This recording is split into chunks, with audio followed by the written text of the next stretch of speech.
What is up, YouTube? It's your boy Donnie, and today we get to talk about the Week 1 matchup between the Pittsburgh Steelers and the Cincinnati Bengals. And guys, what an overtime thriller where your Pittsburgh Steelers won 23-20.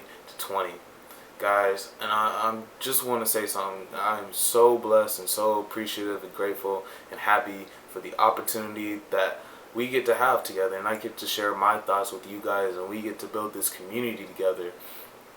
And this is something that I've been waiting for a long time, honestly, years in the making, and finally this is happening, and I'm super excited.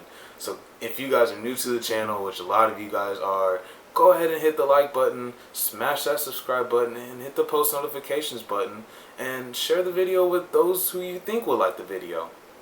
You know, that's the best thing, that's the best way we can share and spread this community out to be the best who we can be. But without that being said, let's just hop right into the video. So guys, it's Victory Monday, and the one thing I wanted to do was start on positives. You know, it's week 1, there's a lot of positives and there's a lot of negatives, so I just want to start on the positives first, right? The first thing I want to talk about, guys, is Devin Bush. Devin Bush was crazy. He had a great game. Honestly, it was better than I thought it would be. And I think it was better than a lot of people would be, you know. He was fast. He was aggressive. He went downhill. You know, his pursuit angles were amazing the entire game. You know, the effort. You know, his effort was good. It was great. So, I just want to give a big shout out, kudos to him, you know. And then I want to give a shout out to Brian Flores. You know, we saw what he did in Miami. You know, we saw that he was very aggressive in Miami, and that they allowed to blitz the passer, right? And I think we're starting to see that effect on Devin Bush, you know, and so we're very appreciative of his efforts, and hopefully, you know, fingers crossed, a big hopefully, that he'll be able to continue, on, you know, and grow on his performance from week 1 throughout the rest of the season, and not go back to that shell of himself that we saw last year. And speaking of the defense, you know, I want to take a while to talk about the defense. It was a hell of a game, you know. Kudos to them.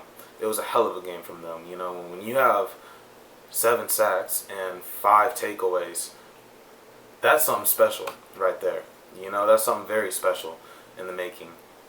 So I wanted to start with the secondary. You know, they played great. Minka in particularly, right?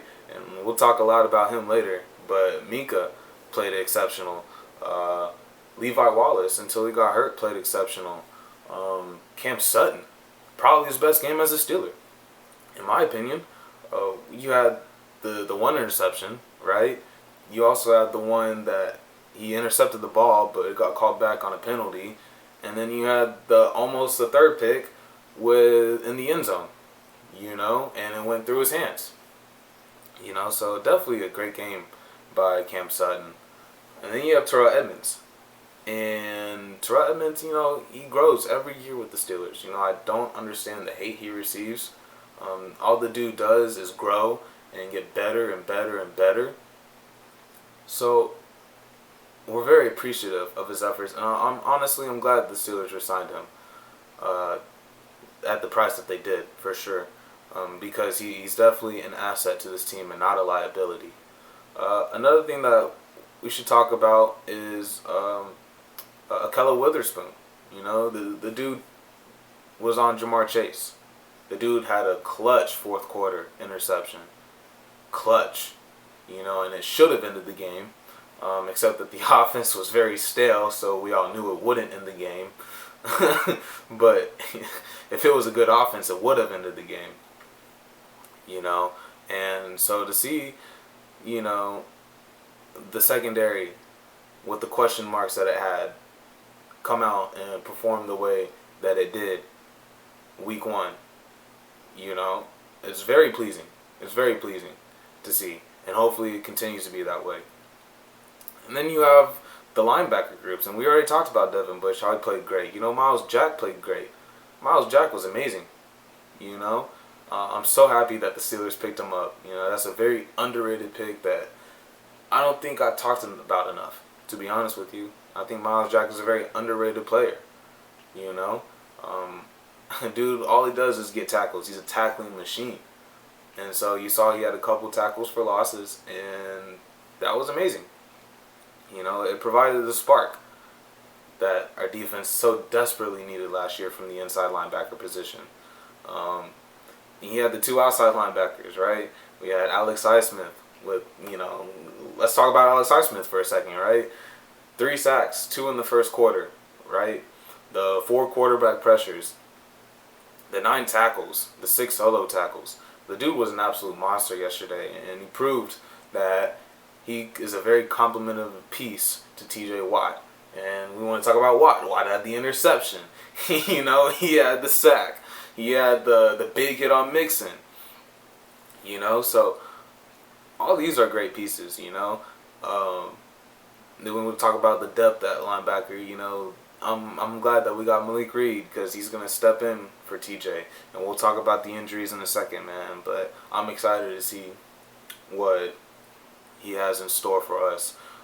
Then we also have the defensive line that I want to talk about and give a huge shout out to, because when you hold Joe Mixon to 82 yards rushing, that is outstanding. Outstanding, right? Cam Hayward, outstanding. And we don't even have to talk about him to know he's outstanding. He's a first-team All-Pro for a reason. He's one of the best defensive linemen in the game for a reason. There's a reason why he says it's him and Aaron Donald. It's not 1A, 1B. It's just 1 and 1, We see that. Both Pittsburgh guys, you feel me? So I'm happy about that. Larry Ogunjobi came in and he played well. Played really well. DeMarvin Leal played well, he was in the backfield a couple of times. I noticed him. And then you have a guy like Chris Wormley who had a good play. He had some good plays. Guys, and I know I'm forgetting some other pieces, right? But as a whole, I'm just extremely proud of this defense for what they did, walking into Cincinnati in the Paycor Stadium and doing exactly what they did to Joe Burrow, to Joe Mixon, to Jamar Chase, and I don't blame the heart attack on them at all. In fact, I haven't blamed a heart attack on them at all for the last 4 years, It's just what it is, The defense has to carry because the offense can't sustain a drive. The defense played 100 snaps on the dot yesterday. The offense played 63 snaps yesterday. That's terrible. That's your defense playing basically what felt like the entire game. So that's unacceptable. But if we want to talk about our offense, man, Deontay Johnson, went out there. He was a stud today. He was a freaking stud, okay? Or yesterday, I'm sorry. He was a stud yesterday. The Jordan catch, man. Hit that Air Jordan logo on that DB, man. Insane.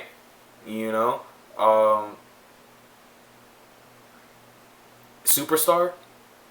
Question mark?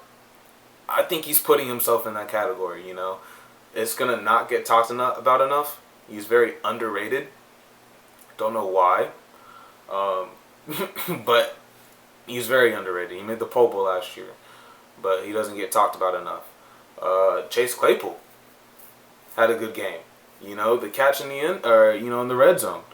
That one-handed catch that he had. You guys know what I'm talking about. It was a crazy catch, Him barking at Deontay to get on the line. That shows growth and that shows maturity. That's what we needed from him. That's what all of us were clamoring about him all offseason, and I'm glad that it's working, and I'm glad that it's showing off. That he's growing, and he's becoming a leader on this team. That's amazing, right?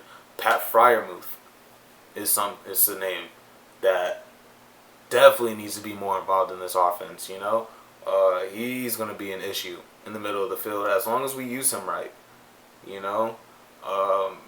His hands are very steady. They're very certified. So, our offense has weapons, man. Najee, whenever the offensive line decides to start run blocking, then that'll be all good. But you know what? You guys want to hear something good about the offensive line? That definitely got overshadowed by the run blocking was that the offensive line allowed 1 sack the entire game. And I know, like, we saw Trubisky, out there running for his life a couple times, right? And that's just the beauty of having a mobile quarterback. That's something that we missed last year. We have it now. And so probably, that stat might get, overlooked because of that. But at the same time, like, it's something to applaud about that. Trubisky he's having a little bit more time than Ben did last year. There was a couple plays yesterday where I was like, man, Trubisky really do have all day. There was one play where Trubisky did have all day to throw, but the receivers just didn't get open, for some reason. So Trubisky had to run it. And, I mean, honestly, that probably infuriated me more than the run blocking, because it's like, damn, we finally did something good, and there's always something wrong, right? And it's something that needs to be fixed. So we're happy about that, man. But the biggest one, man, the biggest takeaway outside of that, we beat the Bengals. It's always great to be a divisional rival. It's always great to be the divisional rival, especially in week 1, and especially when we go to their place, and especially when they're the reigning AFC North champions and the AFC champions. It feels something, right? It's like a sense of pride that happens, that overtakes you, man. So that in itself was great. But the biggest, key takeaway that I'm really proud of, man, was just Minka overall. Minka honestly proved yesterday that he was the best safety in the NFL. The best safety in the NFL. From the very first pass, where he picked 6 Joe Burrow, to the very last snap of regulation, when he had the blocked extra point attempt, Minka was just all over the field, guys. And I think that if he continues that, he will have a very strong case to win Defensive Player of the Year this year. So, very happy and pleased about our offense, or about those things. But there are some things that definitely grinding my gears, guys. The first thing we want to talk about is the injury bug. It's something that's always plagued the Steelers. It's unfortunate, and it sucks. But when you lose the guys that we lost, you can't make excuses. That's the one thing, is that everyone deals with injuries. You can't make excuses. But when you lose a guy like TJ Watt for a limited time, and hopefully he's not out for the entire year, where I'm hearing reports that he might only be out for a month, best case scenario. And so hopefully that happens. But if not, we'll be prepared to play.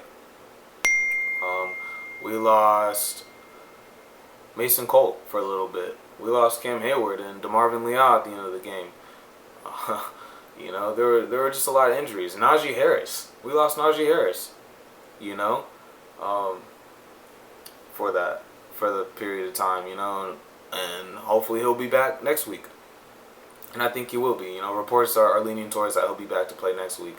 But if not, I firmly believe in Jaylen Warren. Jaylen Warren impressed the hell out of me today. He impressed the hell out of me. Or not today, but yesterday. He did. The dude was blocking.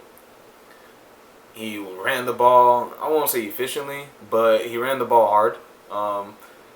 Different than how it's been in the past. It kind of give you a little bit of a Najee vibe. It's like, okay, like, once the line fixes itself, they'll be good.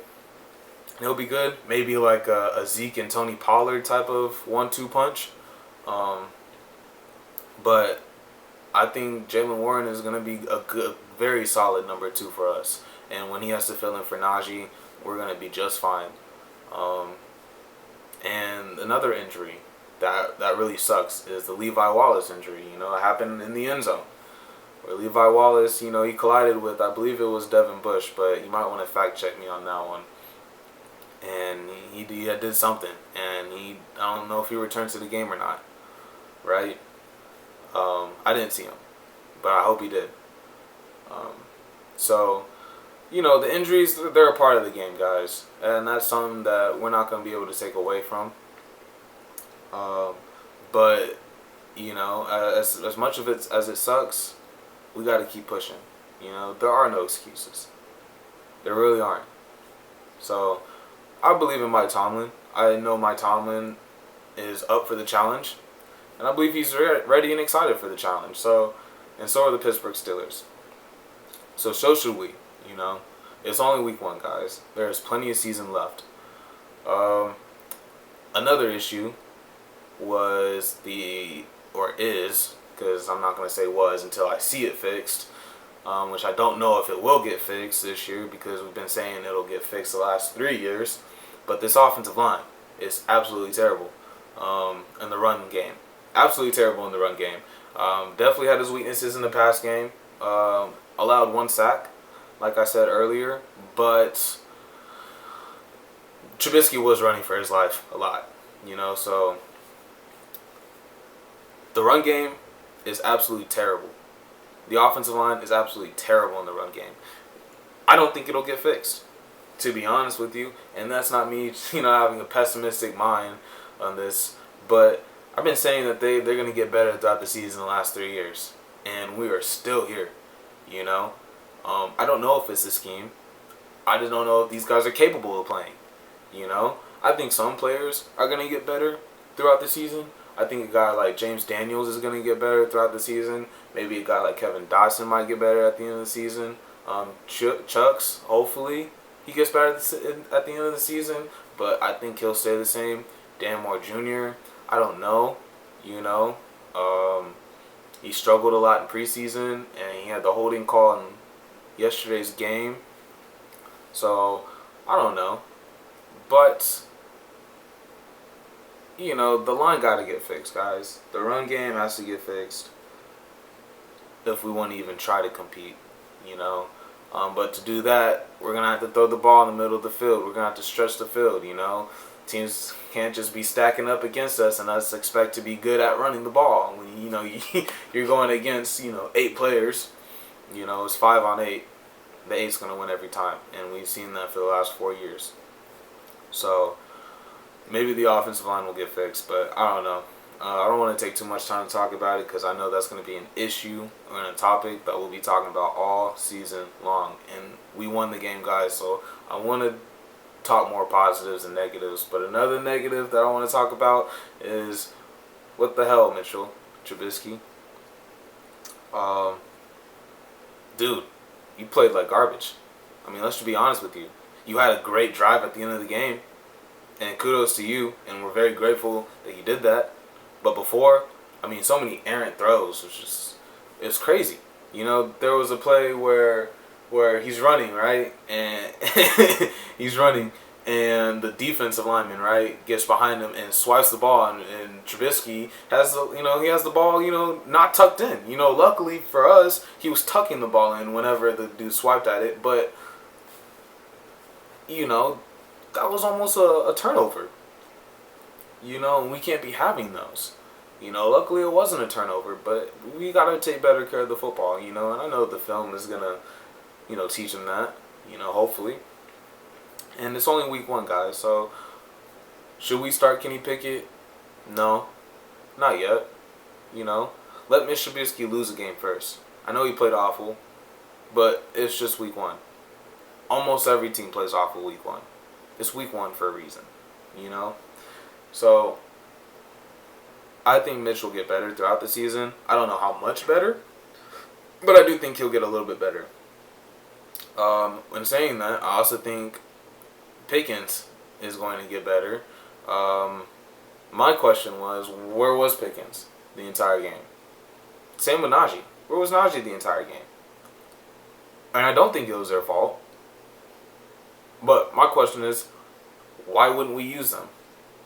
Why don't we use a guy like Pickens who's supposed to be competitive for Rookie of the Year? Why don't you use a guy like Najee that we used a first-round pick for last year? That makes so much sense. Use the first-round pick on Najee and don't even use him. Thank you, Matt Canada. It makes perfect sense. And like I said, guys, I don't want to beat this team down after a victory, so I'll keep this short and sweet. Hopefully,